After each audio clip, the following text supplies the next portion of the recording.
Is up, rock and metal fans? I hope all of you are doing well and you guys are all safe and everything is good with you at home or wherever you are.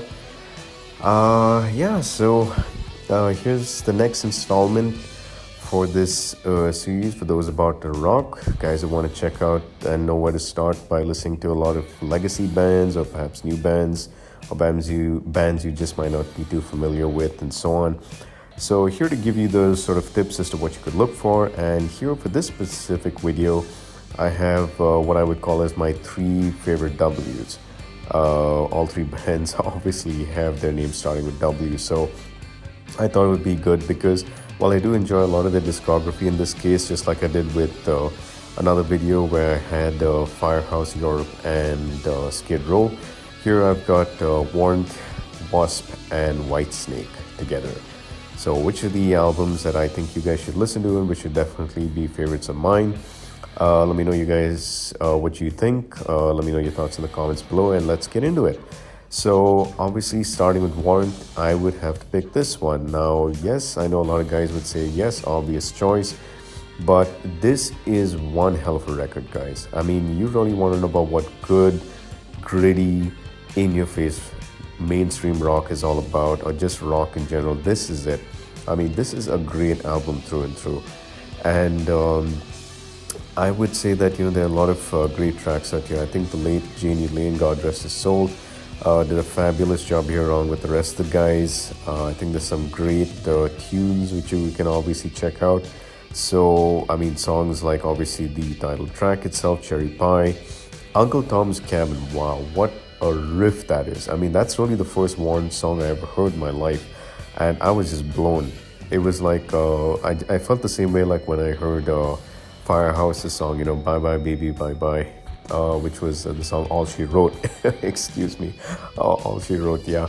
But a great track. But I think the track that just inches up a little bit is the ballad, and one hell of a ballad that too, which is I Saw Red, based on something that happened in Janie's life at a certain point in his time, and it's really well done. It's a beautiful track, something that really is, at least to me, just well worded, and it's got a certain magic to it. Bed of Roses, sure feels good to me. Blind Faith, Love in Stereo, and so on. Some great tracks, Mr. Rainmaker, and so on. So definitely something that you guys should check out and have a listen to and just let me know what you think and so on.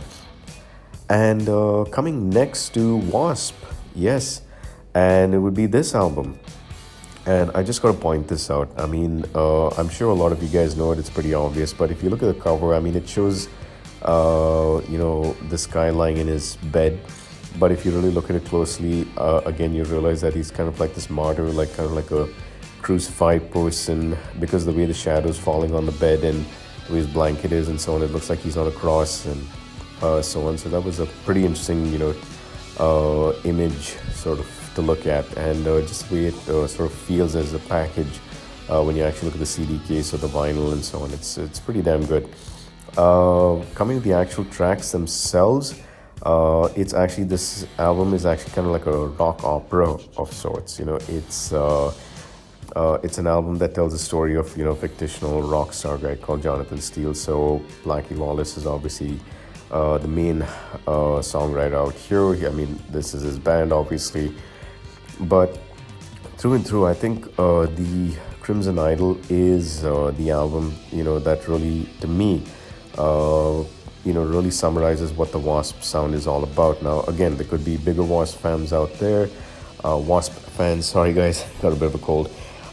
So if you guys have a different view, please let me know what you think. But I really think this is the album that really captures things a lot. I mean, you've got songs like The Invisible Boy, Chainsaw Charlie, The Gypsy Meets the Boy, like Doctor Doctor, and so on. But I think the crowning achievement on this album is Hold On To My Heart, a ballad that comes towards the end. But to me, that is like, wow. I mean, it was mind-blowing when I actually heard that song.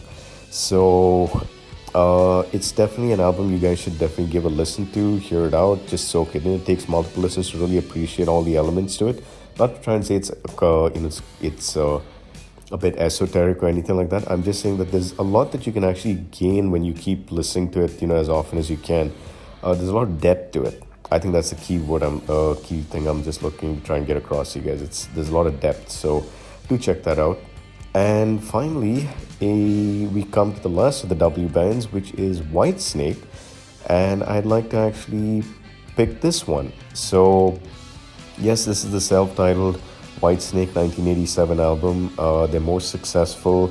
Obviously, David Coverdale is Whitesnake. Whitesnake is David Coverdale, and not to take away from any of the other great musicians he's had with him who have contributed to music and contributed to songs and so on, but it's his band. Let's just put it that way. And although another album which I personally like is this one, which is Restless Heart, but it was more of a solo album, which he was forced then turn into David Coverdale plus Whitesnake because I think his label kind of forced him into it because he owed them an album or something like that, and they thought it would sell better. But anyway, I really dig that album. So if you guys want to check it out, that's great. Let me know what you think.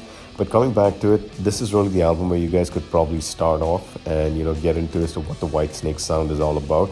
So songs like Bad Boy, Still of the Night, the first track I ever heard of Whitesnake, and that middle section. Oh my God! I mean, that sort of cello piece and so on. I mean, and just ripping into this guitar solo and the drum effects, and just hearing David hit all these notes. I mean, okay, and this is just my opinion, guys. Just my opinion. You don't have to agree, but he's, to me, as powerful and as strong a vocalist and a frontman as Robert Plant. I think there's just something very similar between those guys, in terms of their look and their style and their feel and all that. Not to say that, David's ripping Robert off or Robert did that to David or whatever.